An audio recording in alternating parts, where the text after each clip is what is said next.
माझा फॉर्म भरला आहे ॲज अ नगराध्यक्ष आणि पक्षाने जे माझ्यावर परत विश्वास दाखवला आहे आणि त्याच्यासोबत 27 नगरसेवकचेही फॉर्म भरून झालेले आहेत आणि जे जसं तुम्ही विचारलं का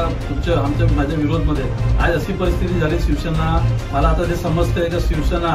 त्याच्यानंतर उबाटा त्याच्यानंतर राष्ट्रवादी तुतारी हे सर्व एक होऊन ते प्रत्येक वॉर्डमध्ये 2 वॉर्डला घड्याळ लढणार 2 वॉर्डमध्ये 4 गटात शिंदेसाहेब लढणार 2 गटात तुतारी लढणार आज ही परिस्थिती आलेली आहे त्याचा विश्वास आहे त्याचा माझ्या 8 वर्षाचं केलेलं काम लोकांमध्ये आणि जेवढे कमी कमिटमेंट केलेले 2017 मध्ये मॅनिफेस्टोमध्ये ते सर्व काम कम्प्लीट झाले कोणत्याही वॉर्डमध्ये आम्ही फिरायला गेलो होतो लोक हे नाही बोलणार की तुम्ही काय केलं काय नाही केलं असा विषय म्हणून आज मी तुम्हाला सांगतो एक नगराध्यक्ष भारतीय जनता पार्टीचा मी उभा आहे आणि 27 नगरसेवक डहाणूच्या बीजेपीचे निवडून येतील टाइम आणि तारीख येतील नेमकं पुढची विकास कामं कोणती करणार विकास कामामध्ये आता आमच्यामध्ये टुरिझम पर्यटनचा फार मोठा विषय आहे त्याच्यामध्ये आम्ही पर्यटनमध्ये खासदार साहेबच्या माध्यमातून निधी आणतोय दिल्लीवरून केंद्रावरून समुद्रावर त्याच्यानंतर बीचीसवर त्याच्यानंतर लहान गार्डन हे सर्व विषयावर जास्त फोकस करणार टुरिझमसाठी कारण आपल्याकडे इको सेन्सिटिव्ह झोन आहे तर टुरिझम कसं वाढतील तर डहाणूची इन्कम कशी वाढली पाहिजे त्याच्यावर मी जास्त फोकस करतो डहाणूमध्ये ट्रॅफिकची खूप वर्दळ आहे त्याच्यानंतर गटार योजना आहे ती निश्चित राबवली गेलेली नाही आतापर्यंत त्याच्यावरती आग पाठवत आहे त्याबाबत काय पाठपुरावा त्याच्यामध्ये टीएसचा पहिला एक टप्पा क्लिअर झाला होता मागे आता दुसरा टीएसचा टप्पा क्लिअर होणार आणि पारनाक्यापासून तर जी नगरपालिका हद्द आहे तिथे 4 लेनचं काम सुरू होतंय चव्हाण साहेब जेव्हा पालकमंत्री होते तेव्हा त्यांनी 200 कोटी दिलेले आहे रोडवर आणि त्याचं काम आता सर्वे सुरू झालं आहे आणि बहुतेक पुढच्या महिन्यामध्ये काम सुरू आहे पारनाका ते आपला नगरपालिका 4 लेन रोड होतो तर ट्रॅफिकची समस्या सर्व सॉल्व्ह आहे पालघर जिल्ह्यामध्ये भारतीय जनता पार्टीतर्फे डहाणू नगर परिषदेमध्ये आज आम्ही एक नगराध्यक्षाचा फॉर्म दाखल केलेला आहे त्याबरोबर 27 नगरसेवक यांचे फॉर्म दाखल केलेले आहेत नगराध्यक्षपदासाठी आमच्या जिल्ह्याचे अध्यक्ष आणि वर्तमान नगराध्यक्ष भरतभाई राजपूत यांचा एकच अर्ज आल्यामुळे त्यांचा एकच अर्ज आम्ही नगराध्यक्षपदासाठी दाखल केलेला आहे आणि इतर जे 27 नगरसेवक जे आम्हाला योग्य वाटले त्या सगळ्यांचा आम्ही फॉर्म आज दाखल केलेला आहे वरिष्ठ पातळीवरून जसे स्वबळावर लढण्याचे काही निर्देश आहेत का किंवा पालघरमध्ये ज्या निवडणुका आहेत नगरपालिकांच्या त्या स्वबळावर लढणार आहेत की महायुती आम्ही भारतीय जनता पार्टी म्हणून आम्ही सध्या स्वबळाची तयारी केलेली आहे त्या अनुषंगाने आम्ही चाचपणी करून सगळे नगरसेवक आणि नगराध्यक्ष यांचे फॉर्म दाखल केलेले आहेत तरी सुद्धा वरिष्ठांच्या जर सूचना आल्या तर त्याप्रमाणे आम्ही महायुतीचा विचार करू या निवडणुकीत आपला नवीन एजेंडा काय आहे आमचा एजेंडा हा विकासाचाच आहे पूर्ण सगळ्या ज्या नगरपालिका आहेत नगरपंचायत नगर परिषदा ह्याच्यामध्ये चांगली डेव्हलपमेंट झाली पाहिजे एक विकासात्मक घोडदौड झाली पाहिजे आणि राज्य सरकार केंद्र सरकारच्या माध्यमातून जास्तीत जास्त निधी हा नगर परिषद नगरपंचायतमध्ये आणून त्या पंचायतीचा सुयोग्य अशा पद्धतीने विकास कसा होईल ह्या दृष्टिकोनातून आमचा तोच अजेंडा असणार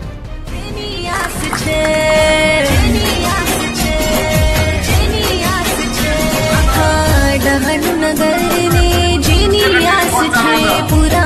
शहर ની જનતાનો જીને સાથ છે જીના હૈયામાં ફક્ત સેવા ભાવ છે આ તો બીજેપી ની શાન છે ભરતભાઈ નામ છે બીજેપી ની શાન છે ભરત રાજપૂત નામ છે જેની આસ છે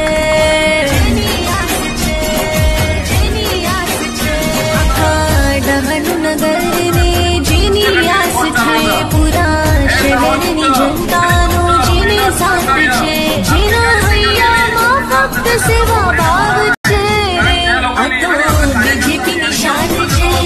ભરતભાઈ નામ છે બીજેપી ની શાન છે ભરત રાજપૂત નામ છે જેની આસ છે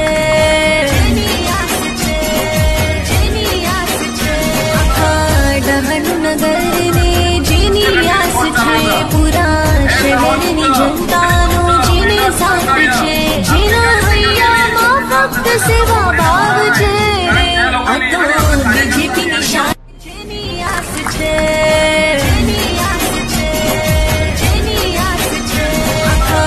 डहाणू नगर ने जीनी आस छे पूरा शहर ની જનતાનો જીને સાથ છે જીના હૈયામાં ફક્ત સેવા ભાવ છે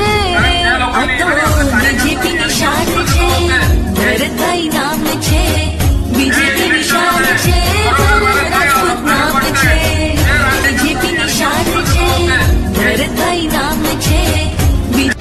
काय सांगाल, आज तुम्ही उमेदवारी अर्ज दाखल केलेला आहे डहाणू नगर परिषद निवडणुकीसाठी, कसं काय वाटतं? आज सुद्धा मी माझ्याही उमेदवारीचा फॉर्म भरला आहे आणि त्याच्याबरोबर 27 आमचे उमेदवारांनी फॉर्म भरलेले आहेत. आम्ही युतीच कोणाबरोबर करत नाही आणि आम्ही स्वबलावर लढणार आणि आम्हाला विश्वास आहे आमच्या कार्यकर्त्यांना आमच्यावर. आमची टीम, आमचे खासदार सावरासाहेब आहेत तिथे उपस्थित, आता हे आमदार हरिश्चंद्र बोळेसाहेब होते इथून असतील.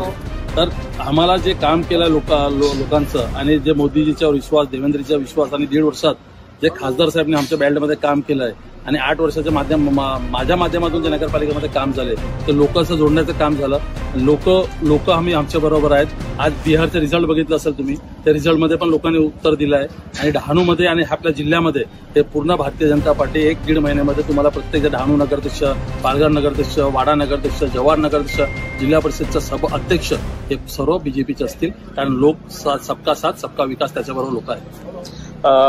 राज्यात आणि केंद्रात एकत्र असताना या स्थानिक स्वराज्य संस्थांच्या निवडणुका तुम्ही वेगवेगळे लढताय. युतीसाठी काय प्रस्ताव आलेला का किंवा तुम्ही का नाकारला? साहेब, विषय कसा आहे का जेव्हा आम्ही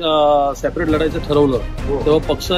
लोकांना एवढा विश्वास झाला की भारतीय जनता पार्टीमध्ये गेलो तर आमचं भविष्य आहे आणि एवढे लोकांनी, हजारो लोकांनी पक्षप्रवेश केला पक्षामध्ये आणि ते पक्षप्रवेश होताना आम्हाला हे दिसत होतं जिल्ह्यामध्ये का भारतीय जनता पार्टीचे 262 आता जे जिल्हा परिषद, पंचायत समिती, नगरपालिका जे उमेदवार लढणार आहेत ते 262 जागे आहेत, 262 आणि त्या 262 मध्ये आम्ही टार्गेट केला 150+ आणि हे जे 150 लोक निवडून येतील हे 10 ते 15 वर्ष जिल्हा चालवणारे लोक आणि जे लढणार तर जो जिंकून येईल त्याला टिक. सांगाल, एकंदरीत फॉर्म भरलेला आहे, वातावरण कसं आहे वाटतं तुम्हाला? भारतीय जनता पार्टीसाठी वातावरण अतिशय पोषक असं आहे. आज आपण बघतो की डहाणू नगर परिषदेमध्ये नगराध्यक्ष पदासाठी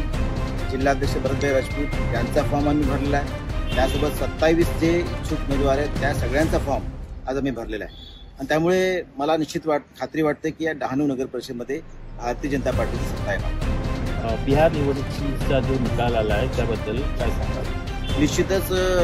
आमच्यासारख्या सगळ्या कार्यकर्त्यांना उभारी देणारी गोष्ट आहे. पूर्ण देशामध्ये भारतीय जनता पार्टीसाठी अतिशय पोषक वातावरण तयार झालेलं आहे. जे आपल्या देशाचे पंतप्रधान नरेंद्रजी मोदी काम करतायत. महाराष्ट्रामध्ये सुद्धा आपण बघतो की देवेंद्रच्या माध्यमातून अतिशय विकासात्मक घोडदौड होतोय आणि त्याचा परिपाक आपण बघतो की वन साईड सत्ता आताही आपण बघतो साधारणतः 200 सीट्स ह्या बिहारमध्ये एनडीएच्या दाखवल्या जात आहेत आणि निश्चित खात्री झाली की आता भाजपा प्रणित तिथे सत्ता येणार आहे आणि तशीच हवा ही महाराष्ट्रात सुद्धा असणार आहे अशी मला खात्री वाटते. नगर परिषदेसाठी